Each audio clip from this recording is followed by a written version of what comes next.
Welcome to the quick reference video on how to view and amend an approved exemption in the Queensland Waste Data System, or QWDS for short.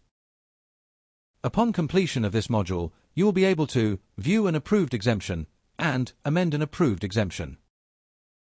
If you're new to exemption application submissions and exemption approvals, we recommend using the Submitting and Managing Exemption Applications and Approved Exemptions User Guide, which contains more detailed steps. This user guide can be found on the department's website by searching for QWDS training materials. Now let's begin on the QWDS home page. Under the Records menu, click Applications. Then search for your lodged application using the Status drop-down field and click the Lodgement Date column to sort the most recent applications at the top. Once an exemption application status has changed from draft to lodged, it has been received and is ready to be assessed. Once the exemption application has been assessed and finalized, the outcome will update to closed in the application screen and you will be notified of the decision. If approved, the notification will also include an exemption reference number. To search for your approved exemption, click Approvals under the Records section and click the Start Date column to sort by your exemption start date. A one-line summary of your approved exemption record is displayed. To see more detail or amend your approved exemption, click the reference number link to display the approval reference screen. The Summary tab displays general information, such as exemption status, shown as active in this example, and usage, including the quantity of exempt waste, remaining tons, and remaining tons percentage. The remaining tons and remaining tons percentage fields display the remaining quantity of exempt waste allowed for your approved exemption and will update each time the waste operator submits their monthly waste data within your approved exemption period. Now click the Documents tab to display documents attached to your approval, such as your exemption approval. And click Approval History to display previous versions of your exemption approvals. In this case, no history displays as this is a new approved exemption. To amend an approved exemption, click the Related Actions tab and then click the Start Amendment link. Amending an approved exemption uses the similar screens and steps to submit a new exemption application.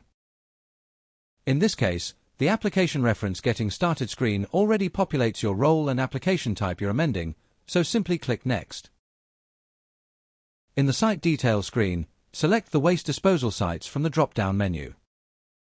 In this example, we'll select Acme Landfill. Then click Next. In the Contact Details screen, select the contact from the drop-down menu.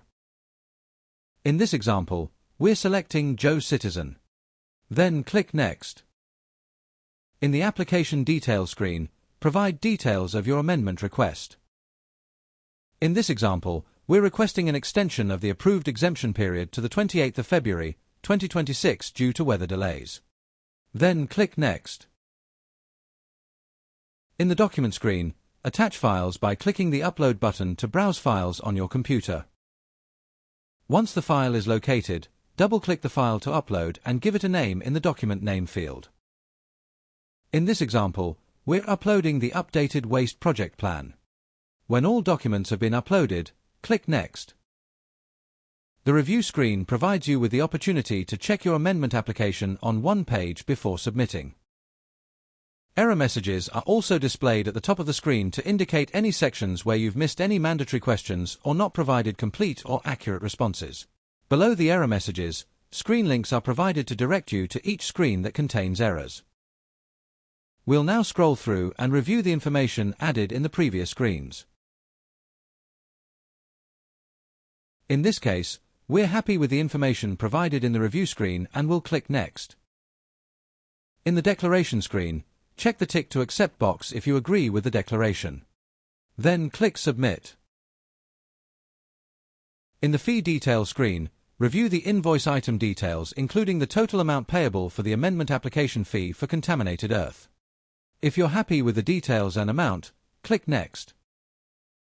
In the Application Fee screen, you have two choices. 1. Enter your MasterCard or Visa details, then click Pay Now, or 2. Click Pay Later to defer the payment at a later time. If you click Pay Later, a pop-up message displays asking you to confirm whether you're happy for the application to be saved and allow you to make a payment at a later time. Paying later will update your amendment application status to awaiting payment and is yet to be submitted to the department for assessment. Under the Application Invoices link in the Record section, a new invoice record will also display with the status of pending. You can go to your My Incomplete Actions section to continue your application. However, in this case we will provide our credit card details and click Pay Now. The next screen confirms if your payment has been successful and provides you with the invoice reference displayed. Click Submit. Finally, a successfully submitted for assessment message displays. Click Finish to finalize your amendment. In the application screen, you can see a new application record has been created with an application type of amend and application status as lodged. Once the amendment application has been assessed and finalized, the outcome will update to closed in the application screen and you will be notified of the decision. If approved, the notification will also include an exemption reference number. In this case, our exemption application has been successful. To search for your amended approved exemption, click Approvals under the Record section and click the Start Date column to sort by your exemption start date. To see more detail or further amend your approved exemption, click the reference number link to display the approval reference screen. In the next screen, the approval reference number will be updated with version 2. Under the Summary tab, the General Information section displays more details of the amended approval, including the updated exemption end date of the 28th of February, 2026. Click Documents to display documents attached to your approval, such as your amended exemption approval. You can check the download box to save a copy to your local drives. And click Approval History to display previous versions of your exemption approvals. For example, the version column displays the number 1 and the status column displays superseded to indicate it was the original application. Thanks for watching this quiz training video. In this module you have learnt how you can view and amend approved exemptions. If you're interested in seeing other quiz training materials, please go to the department's website and search for quiz training materials to see more training resources. Bye for now.